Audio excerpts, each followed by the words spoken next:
আসসালামু আলাইকুম এভরিওয়ান। এই ভিডিওটা হচ্ছে আমাদের আনসার্টেনিটি চ্যাপ্টারের লেকচার 4। তো এই ভিডিওতে আমরা হচ্ছে ভন নিউম্যান এবং মর্গ্যানস্টার্নের যে এক্সপেক্টেড ইউটিলিটি থিওরিটা আছে সেটা শুরু করব। এখন একটা থিওরি শুরু করার আগে আমরা জানি অ্যাসাম্পশন করতে হয়, তাই না? তা আমরা যদি আমাদের পূর্বের একটা কনসেপ্ট আবার রিক্যাপ করি যে আমরা দেখেছিলাম যে কনজিউমার আসলে কি কি অল্টারনেটিভ এর মধ্যে চয়েস করে থাকে। কনজিউমার কিন্তু সার্টেন অল্টারনেটিভ এবং রিস্কি অল্টারনেটিভ এর মধ্যে চয়েস করে থাকে। সার্টেন অল্টারনেটিভ এবং রিস্কি অল্টারনেটিভ বলতে আমরা কি বুঝাচ্ছি সেটা আমরা আগের ভিডিওতে বলেছি। তো মূলত নিউম্যান এবং মর্গ্যানস্টার্ন দুইজন বিখ্যাত রিসার্চার, তারা এই আসলে এই থিওরিটা theory of games and economic behaviour, এটা ওনাদেরই দেওয়া একটা থিওরি। এই থিওরির মধ্যে ওনারা এক্সপেক্টেড ইউটিলিটির কনসেপ্টটা এনেছিলেন 1944 সালে। ওনারা প্রথমবারের মতো বিষয়টাকে উপস্থাপিত করেন। আমরা এই বইটাতে একটা জিনিস খেয়াল করব যে এখানে বলেছে যে একটা সার্টেন আউটকামও লটারি হতে পারে। তো বিষয়টা কেমন যে একটা সার্টেন আউটকাম কিভাবে আসলে একটা লটারি হতে পারে? তো আমি যদি বলি যে আমি নিশ্চিতভাবে ১০০ টাকা পাবো, এখন এই কথাটাকে এইভাবে বলা যায় যে ১০০ টাকা পাওয়ার প্রবাবিলিটি হচ্ছে 1 এবং অন্য সব আউটকাম হওয়ার প্রবাবিলিটি হচ্ছে 0। সো সার্টেন আউটকামও কিন্তু একটি বিশেষ ধরনের লটারি বলা যায়, যেটা আমাদের এই বইয়ে উল্লেখ করা হয়েছে। ডিজেনারেট লটারি বলে উল্লেখ করা হয়েছে এবং কম্পাউন্ড লটারি কনসেপ্ট আমরা দেখেছি লাস্ট লেকচারে। এখন আমরা ডিরেক্টলি আমাদের যে এক্সপেক্টেড ইউটিলিটি থিওরি, নতুন একটা ইউটিলিটি থিওরি আমরা জানতে পারলাম, সেটার অ্যাসাম্পশন গুলা দেখি। ১ নম্বর অ্যাসাম্পশন হচ্ছে কমপ্লিটনেস অ্যান্ড ট্রানজিটিভিটি। তো কমপ্লিটনেস এবং ট্রান্সিটিভিটি বলতে আসলে কি বোঝানো হচ্ছে এখানে অ্যাসাম্পশনে? এই কনজিউমার কমপ্লিটনেস বলতে বোঝানো হচ্ছে যে কনজিউমার কিন্তু যেকোনো ২ টা অল্টারনেটিভ এর মধ্যে তুলনা করতে পারে। ফর এক্সাম্পল লটারি এ এবং বি। তো কনজিউমার বলতে পারবে যে এ ভালো না বি ভালো। এটাই হচ্ছে আসলে কমপ্লিটনেস এর ব্যাখ্যা। এবং ট্রানজিটিভিটি বলতে বোঝানো হচ্ছে যে কনজিউমার যদি এটা প্রকাশ করতে পারে যে মানে এ লটারি এ এর থেকে লটারি বি এর থেকে লটারি এ হচ্ছে বেশি প্রেফার এবং বি এর থেকে সি বেশি প্রেফার। সো ইট মিনস যে এর থেকে কনজিউমার সি টাকে বেশি প্রেফার করবে। যদি এরকম হয় তাহলে আমরা সেটাকে ট্রানজিটিভিটি বলতে পারি। এবং এই অ্যাসাম্পশনটা কেন দরকার আসলে? আসলে এই অ্যাসাম্পশনটা যদি ফুলফিল না হয় তাহলে কনজিউমার চয়েস কিন্তু ইনকনসিস্টেন্ট হবে এবং ইনকনসিস্টেন্ট চয়েস এর ক্ষেত্রে আসলে ইকোনমিস্ট পলিসি দিতে পারবে না। তাই আমাদের এই অ্যাসাম্পশনটা আসলে দরকার এবং আমাদের ইউটিলিটি ফাংশন তৈরি করা পসিবল হবে না। অ্যাসাম্পশন 2 তে যদি আমরা যাই, কন্টিনিউটিটা হচ্ছে সবথেকে গুরুত্বপূর্ণ একটা অ্যাসাম্পশন। তো এই কন্টিনিউটি আ আমাদেরকে যেটা বলে, আমরা কন্টিনিউটিটা নিয়ে একটা আসলে বিস্তারিত দেখব। কারণ এখানে একটু বোঝার বিষয় আছে যে আমাদের বইতে যে কথাটা উল্লেখ আছে, আমাদের বইতে যেটা বলেছে যে suppose consumer প্রিফারস x then Y, Y দেন জেড, অর্থাৎ কনজিউমার সবথেকে বেশি হচ্ছে প্রেফার করছে কাকে? এক্স কে এবং তারপর ওয়াই কে, তারপর হচ্ছে জেড কে। এবং আমরা এখানে বলছি যে then there exist a probability P, যেখানে প্রবাবিলিটি পি এর মান হচ্ছে গিয়ে 0 থেকে বড়, 1 এর থেকে ছোট, such that the consumer is indifferent between y and a lottery that gives x with probability p and z with probability 1 minus p। এখানে ৩টা p আসছে, আসলে একটু টাইপিং মিস্টেক, এখানে একটা p হবে। তো যাই হোক, আমরা এক্সাম্পল যদি দিই তাহলে আমরা কনসেপ্টটা বুঝতে পারবো। এক্সাম্পল ছাড়া আসলে বোঝা এটা পসিবল না। তা আমরা ধরি যে আমাদের x এর ভ্যালু হচ্ছে 1000, y এর ভ্যালু হচ্ছে 700 টাকা এবং z এর ভ্যালু হচ্ছে 0 টাকা। এখন আমরা নরমালি যদি চিন্তা করি যে আমার কাছে ১,০০০ টাকার প্রেফারেন্সটা বেশি, এরপর ৭০০, এরপর হচ্ছে 0, ওকে? এখন আমার লটারি যেটা আমাকে বলছে যে আমার লটারিতে x আছে এবং z আছে, ওকে? সর্বোচ্চ মান এবং সর্বনিম্ন মান।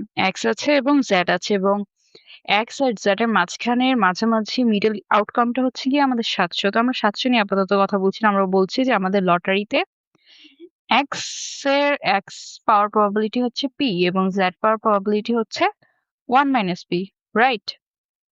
তো এখন আমরা যে লটারিটা আসলে তৈরি করলাম, আমরা যদি এই লটারির একটা আমরা যদি এই লটারির প্রবাবিলিটি ধরে নিই যে P সমান হচ্ছে 0.2 মানে হচ্ছে আমাদের ৳১,০০০ বা X পাওয়ার প্রবাবিলিটি হচ্ছে 20% রাইট? এবং 0 পাওয়ার প্রবাবিলিটি হচ্ছে 80%। তো আমরা এখানে আসলে কি বলতে পারি বলতো যে আমি যদি এই লটারিটা আসলে নেই এবং এই লটারিটা নেওয়ার পরে আমি যদি আন্দাজ করতে পারি যে এখানে আমার ৳১,০০০ পাওয়ার সম্ভাবনা মাত্র 20%। আমি কিন্তু আসলে আমি এখানে দেখতে পাচ্ছি যে আমি যদি লটারিটা নিই তাহলে ৳১,০০০ পাওয়ার সম্ভাবনা হচ্ছে 20%।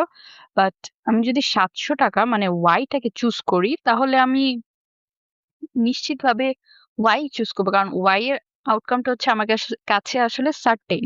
হ্যাঁ? আমরা হচ্ছে Y এবং লটারির মধ্যে কম্পেয়ার করছি যে Y টা আসলে আমার কাছে সার্টেইন। এখন আমি সার্টেইন জিনিসটা নিবো নাকি আমি লটারিটাকে চুজ করব সর্বোচ্চ আউটকামটা পাওয়ার ক্ষেত্রে। এখন আমি সর্বোচ্চ আউটকাম পাওয়ার জন্য লটারিটাকে চুজ করলাম। বাট আমি দেখতে পাচ্ছি যে আমার সেই সর্বোচ্চ টাকাটা পাওয়ার সম্ভাবনা, প্রাইসটা পাওয়ার সম্ভাবনা মাত্র 20%। তো এখন আমি ৳১,০০০ পাওয়ার জন্য আমি কি ৳৭০০ হারাবো কিনা, এই রিস্কটা আমি নিবো কিনা? সেটা একটা প্রশ্ন। আমরা নরমালি চিন্তা করলে আমরা অবশ্যই সেই রিস্কটা নেই না। আমরা এখন যদি ৳১,০০০ পাওয়ার সম্ভাবনা ৮০% হতো, অবশ্যই রিস্কটা নিলাম।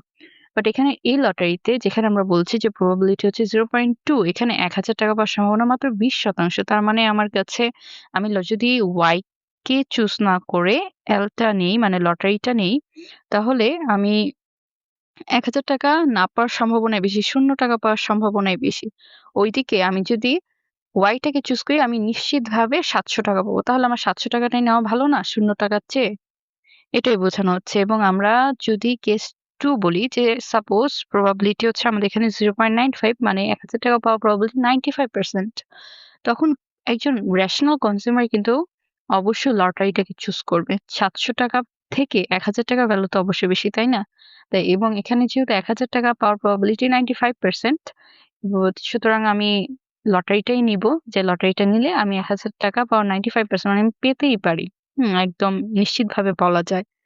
তো আমাদের এই assumption টা যেটা শিখায় যে আমরা যতই 0.2 থেকে ধীরে, ধীরে 0.95 এর দিকে যাবো, মানে probability যখন 0.2 থেকে 0.95 এর দিকে যেতে থাকবে, তখন মানে এমন একটা নির্দিষ্ট আমরা probability অবশ্যই পাবো মাঝামাঝিতে এই 0.2 এবং 0.95 এর মাঝখানে, যেখানে কনজিউমার বলবে যে এই যে Y ৳৭০০, এই ৳৭০০ এবং আ এই লটারি এই দুটোই আসলে আমার কাছে সমান।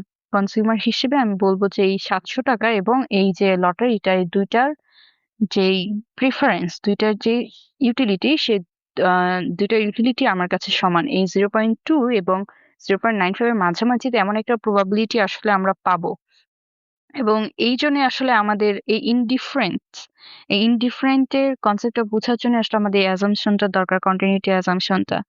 যেখানে আমরা হচ্ছে এটাকে এক্সপেক্টেড ইউটিলিটি দিয়েও ব্যাখ্যা করা পসিবল।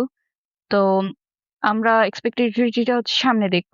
তো কন্টিনিউটি অ্যাজাম্পশন যদি আসলে না থাকতো, তাহলে কনজিউমার কিন্তু বলতো যে, "আমি যতই তুমি প্রবাবিলিটি বাড়াও না কেন যে আমি নিশ্চিত যে আমি ৳৭০০ র সঙ্গে লটারির তুলনা করব না। আমি অলওয়েজ লটারিটাকে চুজ করব।" বাট এটা কিন্তু আসলে অলওয়েজ হয় না।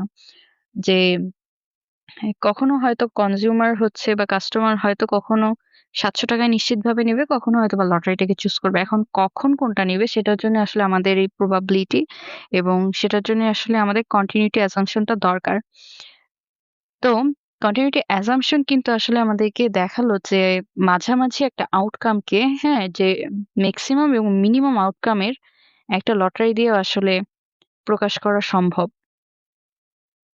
আমরা এখন আমাদের থার্ড আউটকাম এ থার্ড অ্যাসাম্পশন এ যাবো। সেটা হচ্ছে কি ইন্টারডিপেন্ডেন্স। ইন্টারডিপেন্ডেন্স বলতে আমরা কি বুঝি? ইন্টারডিপেন্ডেন্স হচ্ছে যে যখন আমাদের আসলে ২ টা জিনিস একই রকম লাগবে। একই রকম বলতে যে সাপোজ যে কনজিউমার এর কাছে A এবং B হচ্ছে সমান, অর্থাৎ A এবং B এর মধ্যে হচ্ছে কনজিউমার ইনডিফারেন্ট।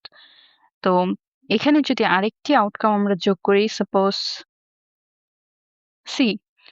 তো লটারি যদি করা হয়, লটারিতে বললাম যে A এর সম্ভাবনা হচ্ছে 50%, C এর ক্ষেত্রে হচ্ছে 50% এবং লটারি 2 এর ক্ষেত্রে B হচ্ছে 50%, C হচ্ছে 50%, যেহেতু A আর B হচ্ছে ইকুয়ালস কনজিউমারের কাছে, তাই না? তো লটারি ২ টাও সমান হবে। যদি ২ টা আউটকাম আমার কাছে সমান হয় তাহলে তাদের সাথে একই প্রবাবিলিটিতে একই আমি ২য় যদি আরেকটা আউটকাম যোগ করি তাতেও কিন্তু চেঞ্জ হবে না। আমি যেহেতু শুরুতে বলেছি যে A এবং B এর মধ্যে আমি ইনডিফারেন্ট, তার মানে নতুন আরেকটা আউটকাম যোগ করলেও আমি A এবং B এর মধ্যে ইনডিফারেন্টই থাকবো। তো আমাদের অ্যাসাম্পশন ৪ হচ্ছে আনইকুয়াল প্রবাবিলিটিস। আনইকুয়াল প্রবাবিলিটিস বলতে কি বোঝাচ্ছে? যদি ২ টা লটারির প্রাইস একই রকম হয়, তাহলে কনজিউমার সেই লটারি পছন্দ করবে যেখানে তার পছন্দের আউটকামের প্রবাবিলিটি বেশি থাকবে। খুবই স্বাভাবিক ঘটনা। কনজিউমার সেটাই পছন্দ করবে। আ যে সেই লটারিটাই পছন্দ করবে যেখানে তার পছন্দের আউটকামের প্রবাবিলিটি বেশি থাকবে। ওকে? অর্থাৎ প্রবাবিলিটি কিন্তু সেম হইতে পারবে না। আনইকুয়াল প্রবাবিলিটিস আমাদের দরকার। কারণ ভালো আউটকামের প্রবাবিলিটি বেশি আমরা চাই।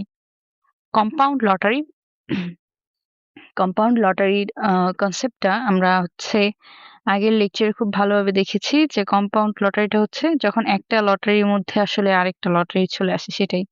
তাই না? যে আম ১ম এ একটা লটারি হয় এরপরে হচ্ছে গিয়ে ১ম ঘটনা হচ্ছে কি যে একটার ক্ষেত্রে তো হচ্ছে যেখানে সরাসরি প্রাইস, আরেকটা ক্ষেত্রে হচ্ছে কি কম্পাউন্ড লটারির কথা যখন আসে সেটা হচ্ছে যে ১ম এ আরেকটি লটারি দেয়, তারপর হচ্ছে গিয়ে প্রাইস দেয়। সেটা হচ্ছে আমাদের কম্পাউন্ড লটারি।